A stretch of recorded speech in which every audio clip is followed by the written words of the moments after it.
Hello everyone, welcome to Tesla teachings. कोई शक या सवाल या मन में कोई ख्याल अगर है तो टेस्ला टीचिंग्स है ना। আজি আমি যেটো চেপ্টাৰ পঢ়ি আছিলোঁ দ্যাট ইজ স্থিতি বৈদ্যুতিক বিভৱ আৰু ধাৰকত্ব তাৰে যেটো পাৰ্ট 2 এইটো আমি কমপ্লিট কৰিম। আজি আমি শিকিম স্থিতি বৈদ্যুতিক স্থিতি শক্তি আৰু স্থিতি বৈদ্যুতিক বিভৱ। একচুৱেলি এই দুটাৰ মাজত কি পাৰ্থক্য আছে এই বস্তুখিনি আজি আমি জানিম। তো আমি টাইম মিছ নকৰাকৈ ডাইৰেক্ট টপিকত যাওঁ। টপিকৰ নাম দেখে মানে কি স্থিতি বৈদ্যুতিক এইটো বহুত ওলো হৈ আছে, অলপ আমি ফিটনেছ কৰাই দিম। স্থিতি বৈদ্যুতিক স্থিতি তোমালোকে এইটো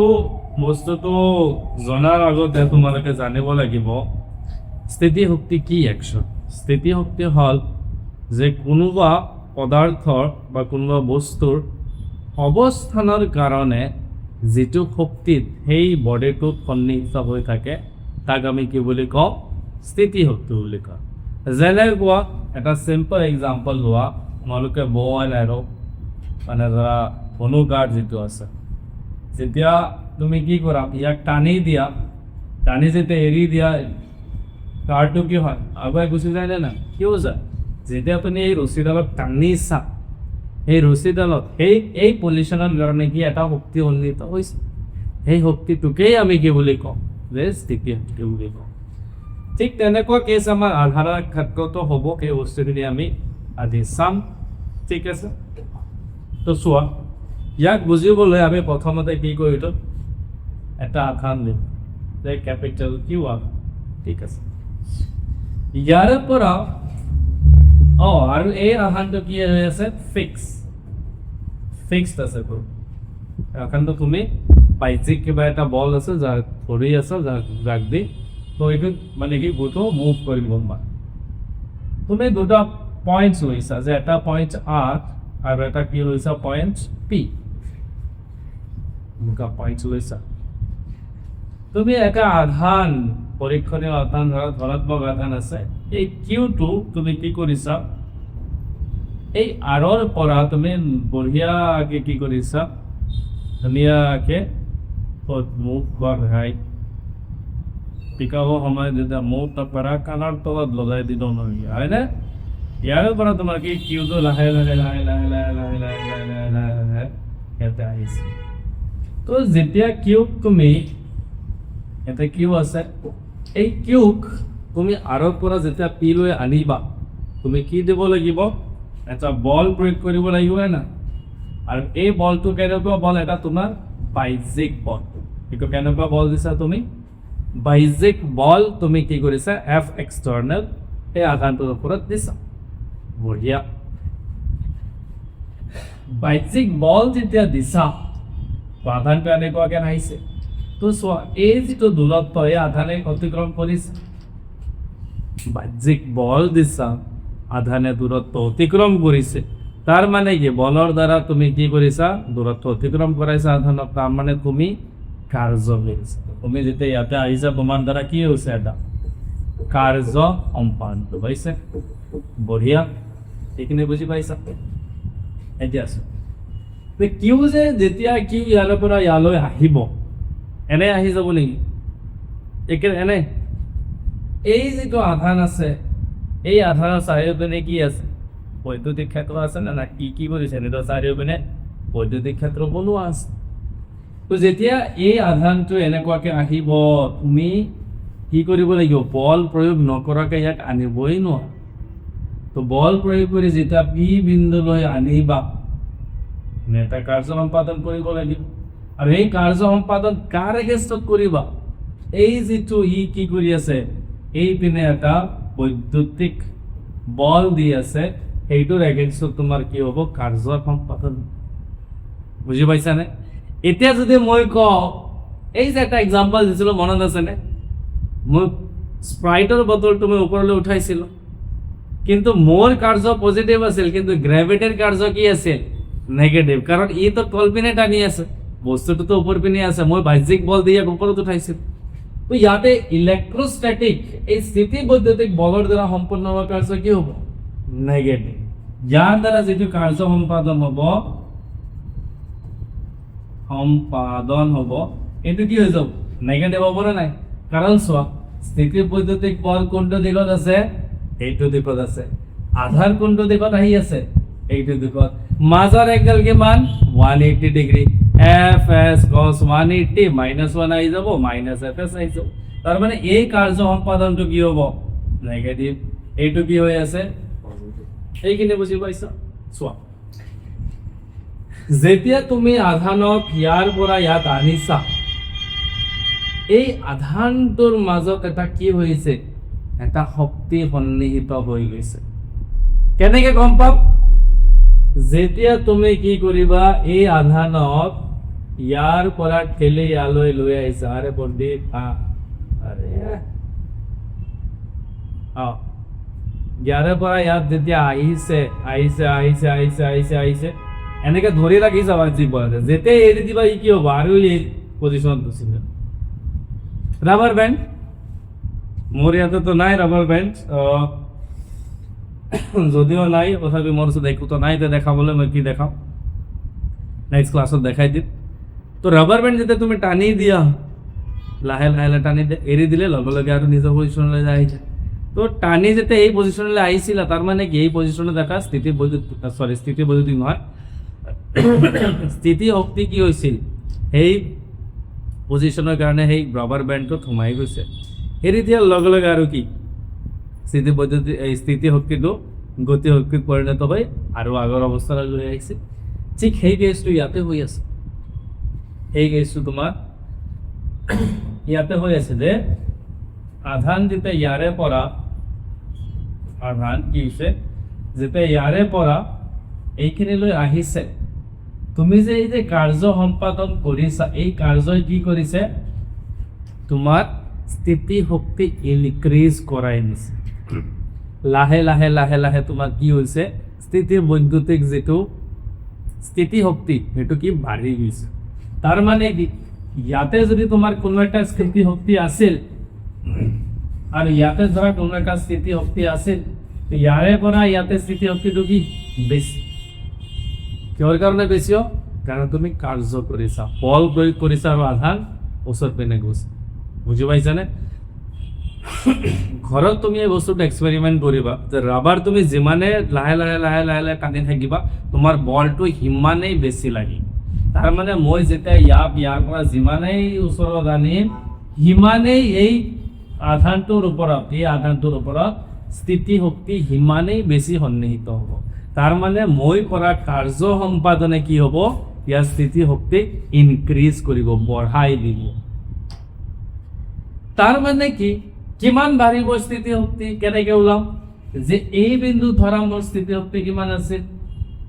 এইটো ইয়াতে আছিল ইউআৰ মাইনাছ ইউআৰ এইটো তোমাৰ কি হ'ব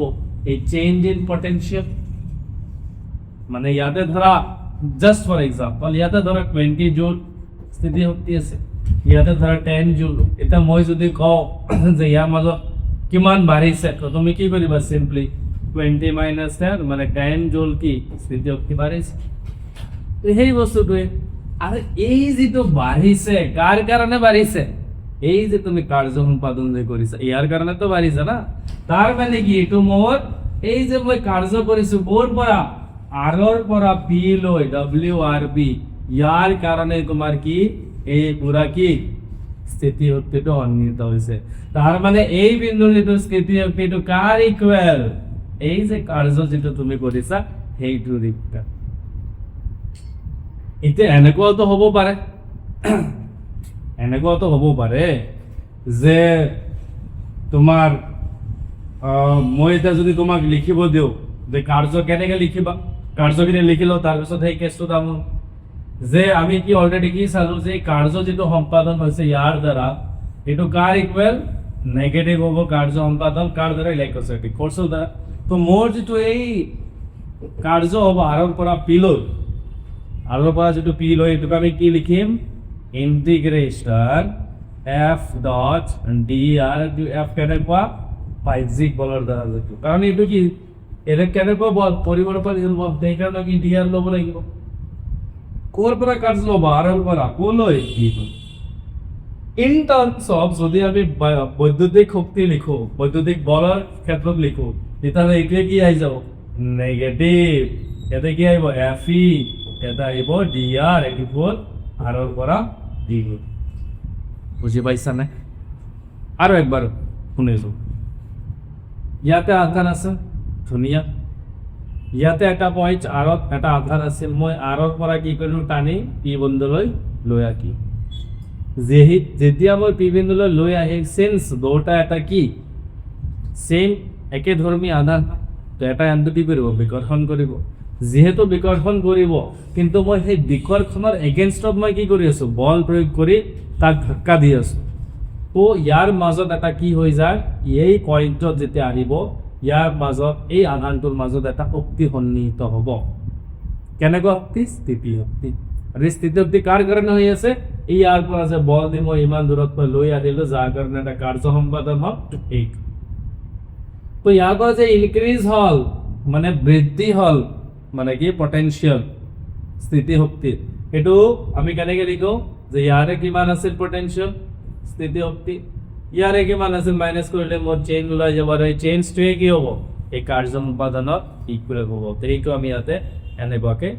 লিখিছোঁ আৰু ইয়াতে আমি কি চাইছোঁ যে যদি আমি এক্সটাৰ্নেল বল যিটো কাৰ্য সম্পাদন বাহ্যিক বলৰ যিটো কাৰ্য সম্পাদন এইটো কি হ'ব স্থিতি মানে বৈদ্যুতিক বলৰ যিটো কাৰ্য সম্পাদন তাৰে নেগেটিভ বুজি পাইছানে কাৰণ কিয় চোৱা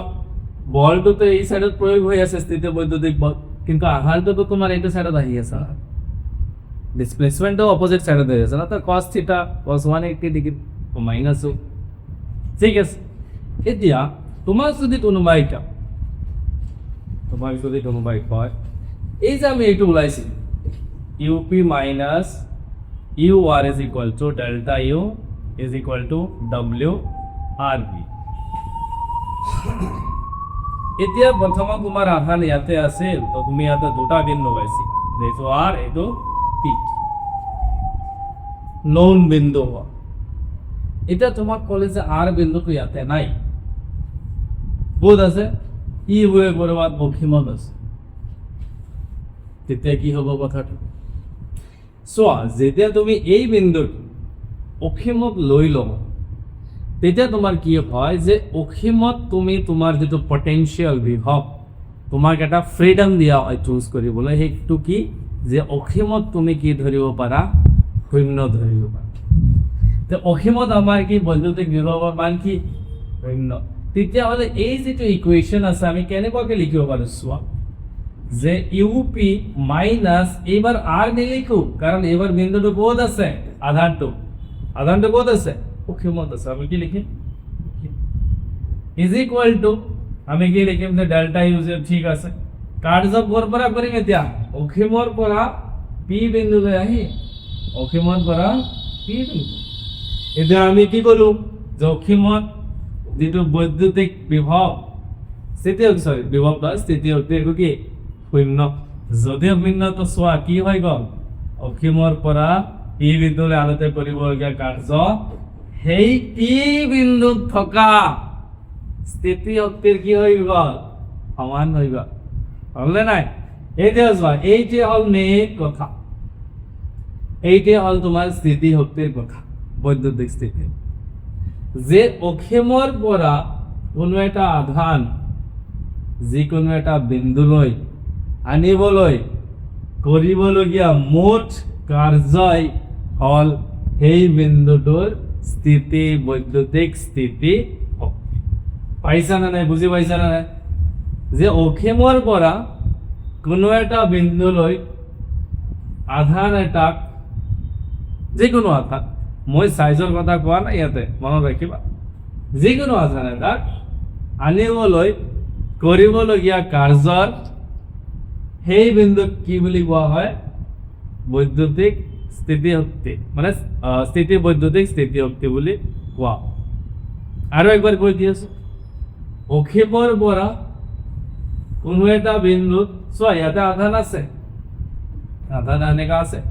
তো অক্ষিমৰ পৰা তুমি এই আধানৰ যেটো কনফিগাৰেশন সেইটোৰ এগেইনষ্টত কাম কৰিবা। তো অসীমৰ পৰা যেতিয়া কোনো এটা বিন্দুলৈ আধান আনিবলৈ কৰোঁতে লগা মুঠ কাৰ্য সেই বিন্দুৰ কি হৈ যাব স্থিতি বৈদ্যুতিক কি স্থিতি শক্তিৰ সমান। ঠিক আছে, এইটো বুজি পাইছা হয়তো স্থিতি বৈদ্যুতিক স্থিতি শক্তি কি। তো ডেফিনেশ্যন তোমালোকৰ কিতাপত ধুনীয়াকৈ দিয়া আছে, ডেফিনেশ্যন তোমালোকৰ কিতাপত দিয়া আছে, তোমালোকে সেই বস্তুখিনি চাই ল'বা। যদি চাব লগা আছে মই দেখাই দিব পাৰোঁ, তোমালোকে এই ডেফিনেশ্যনখিনি চাই লোৱা। মোৰ ডাউনলোড কৰা আছে চাগে।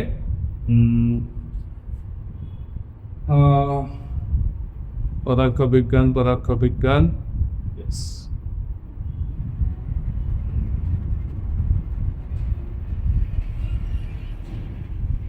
আগে পাৰ্ট 2 নহ'লে কেতিয়াবা পাৰ্ট বা ইয়েস এইটো দ্বিতীয় বন্ধ হয়। তো যেতিয়ালৈকে পদাৰ্থ বিজ্ঞান হয় পাৰ্ট 2 পাৰ্ট 1 ঠিক আছে, মই পাৰ্ট 1 তো মই ডাউনলোড কৰি নেক্সট ক্লাছত তোমালোকক দেখাই দিম। তাতে ধুনীয়াকৈ ডেফিনেশ্যনটো দিয়া আছে। পাৰিলে আমি কি কৰিম এতিয়া ডাউনলোড কৰিব পাৰোঁ, বাট ইমান টাইম আমি ৱেষ্ট নকৰোঁ। আমি কি কৰিম, আমি জাষ্ট চিম্পলি এনেকৈ ডেফিনেশ্যন লিখে যে অসীমৰ পৰা কোনো এটা বিন্দুলৈ আধান কঢ়িয়াই আনিবলৈ কৰিবলগীয়া মুঠ কাৰ্য সেই বিন্দুক মুঠ কাৰ্যক সেই বিন্দুক কি বুলি কোৱা হয়, সেই বিন্দুৰ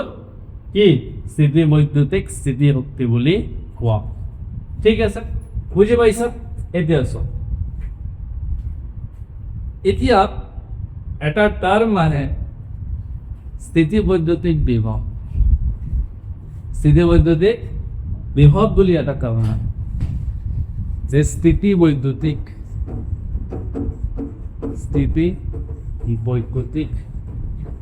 বিভব বুলি এটা টার্ম, যে স্থিতি বৈদ্যুতিক বিভব একেই বস্তু, কিন্তু ইয়াতে এটা কথা আছে। কি কথা আছে? ফাৰ্ষ্ট যেতিয়া মই স্থিতি বৈদ্যুতিক স্থিতি শক্তিৰ কথা ক'লোঁ তেতিয়া মই আধানৰ চাইজৰ বিষয়ে একো কোৱা নাই, কিন্তু স্থিতি বৈদ্যুতিক বিভৱত আমি কি কওঁ যে প্ৰতি একক ধনাত্মক আধান এটা আহি গ'ল না কণ্ডিশ্যন, যে প্ৰতি একক ধনাত্মক আধান এটা অসীমৰ পৰা কোনো এটা বিন্দুলৈ কঢ়িয়াই আনিবলগীয়া মুঠ কাৰ্য হ'ল সেই বিন্দুৰ বৈদ্যুতিক বিভৱ। তাৰ মানে তুমি আধান এটা আছে ছিংগল একক আধান, ইয়াৰ পৰা ইয়ালৈ কঢ়িয়াই লৈছা, যিটো কাৰ্য কৰিবা তাকেই আমি এই বিন্দুৰ কি বুলি কওঁ বৈদ্যুতিক বিভৱ। কিন্তু যদি তুমি চাইজৰ কথা কোৱা নাই যে কি আধান কেনেকুৱা আধান, ডাইৰেক্ট কৈছো যে আধান এটা ইয়াৰ পৰা ইয়ালৈ লৈ আহিছে, তো এই বিন্দুত আমি তেতিয়া কি কম স্থিতি বৈদ্যুতিক স্থিতি শক্তি বুলি বিভৱ নকওঁ। বিভৱ কেতিয়া কম যে এই আধানৰে প্ৰতি একক আধান অসীমৰ পৰা কোনো এটা বিন্দুলৈ কঢ়িয়াই আনোতে কৰিবলগীয়া মুঠ কাৰ্য এই বিন্দুৰ কি হ'ব স্থিতি বৈদ্যুতিক বিভৱ। তোমালোকৰ কিতাপত এইটোৰ ডেফিনেশ্যন ধুনীয়াকৈ দিয়া আছে, চাই লওক। যদি ডাউটছ থাকে কমেণ্টটো আছে ভাই, হয় না? তো চোৱা, স্থিতি বৈদ্যুতিক বিভৱ যিটো আছে ইয়াৰ যিটো ডেফিনেশ্যন আমি মেথমেটিকেলি কি দিওঁ যে প্ৰতি একক আধানৰ কাৰণে যিমান কাৰ্য কৰিবলগীয়া, একক আধানৰ কাৰণে যিমান কাৰ্য কৰিবলগীয়া ক'ত অসীমৰ পৰা এটা বিন্দুলৈ আনোতে, ইয়াকে আমি কি বুলি কওঁ বৈদ্যুতিক বিভৱ বুলি কওঁ, স্থিতি বৈদ্যুতিক। ইয়াৰ এছআই একক কি, যে ইয়াৰ এছআই একক হ'ল আমি এনেকৈ লিখোঁ, ইয়াৰ জুল ইয়াৰ কুলম, তো জুল পাৰ কুলম, আৰু ইয়াকে আমি কি বুলি কওঁ ভোল্ট বুলি কওঁ। এতিয়া মনত পৰিছে নে ক্লাছ 10ত পাইছিলা যে ইলেক্ট্ৰন এটাক সেই পৰিবাহীৰ মাজেৰে এটা বিন্দুৰ পৰা আৰু এটা বিন্দুলৈ লৈ যাবলগীয়া মুঠ কাৰ্যই হ'ল বৈদ্যুতিক বিভৱ, আছিল নে নাই? চোৱা, তো প্ৰতি একক আধানক অসীমৰ পৰা কোনো এটা বিন্দুলৈ আনিবলগীয়া মুঠ কাৰ্যই হ'ল কি সেই বিন্দুৰ বৈদ্যুতিক বিভৱ। তোমাক এটা ডেফিনেশ্যন সুধিব পাৰে যে পণ্ডিত বিলাক কোৱা 1 ভোল্টৰ ডেফিনেশ্যন উইয়া 1 ভোল্ট মানে কি আকৌ তে 1 ভোল্ট তুমি কেনেকৈ ডিফাইন কৰিবা যে অসীমৰ পৰা ওৰ পৰা আমি ডাইৰেক্টলি প্ৰথমতে এনেকৈ চাই লওঁ যে 1 ভোল্ট কেতিয়া হ'ব যেতিয়া ইয়াতে 1 চলৰ কাৰ্য ইয়াতে 1 কুলম হ'ব তেতিয়া আহি যাব 1 ভোল্ট তাৰ মানে কি যে যদি অসীমৰ পৰা 1 কুলম আধান আনোতে তোমাৰ কাৰ্য কিমান হয় 1 জুল তেতিয়াহ'লে সেই বিন্দুৰ বৈদ্যুতিক বিভৱ কিমান 1 ভোল্ট তো তোমালোকে কেনেদৰে লিখিবা যে যদি অসীমৰ পৰা 1 কুলম আধান কঢ়িয়াই আনোতে 1 জুল কাৰ্য সম্পন্ন হয় তেতিয়াহ'লে সেই বিন্দুৰ বৈদ্যুতিক বিভৱৰ মান 1 ভোল্ট তো আই হোপ তোমালোকে স্থিতি বৈদ্যুতিক বিভৱ আৰু স্থিতি বৈদ্যুতিক শক্তি এই দুটাৰ কনসেপ্ট ইজিলি বুজি পাইছা ডাউটছ থাকিলে কমেন্ট সেকশন আছে তাতে জৰুৰ জনাবা এইটো এটা সৰু এটা পাৰ্ট আছিল ইয়াৰ পিছত আমি আৰু ডাঙৰ ডাঙৰ কিছুমান বস্তু আছে সেইবিলাক কৰিম আৰু লাহে লাহে এই চেপ্টাৰটো হেক কৰিবলৈ ট্ৰাই কৰিম উইদিন ফিউ ডেজ তাৰপিছত আমি 3rd number chapter 4th number chapter এনেদৰে কণ্টিনিউ কৰিম সো যিসকলে চাই আছা ধন্যবাদ চোৱাৰ কাৰণে আৰু যদি তোমালোকৰ ফ্ৰেণ্ডছ আছে প্লিজ শ্বেয়াৰ কৰিবা যাৰ হয়তো মানে মেন্টৰশ্বিপ ল'ব প্ৰব্লেম আছে প্লিজ শ্বেয়াৰ কৰিবা তেওঁলোকক thank you very mass next video'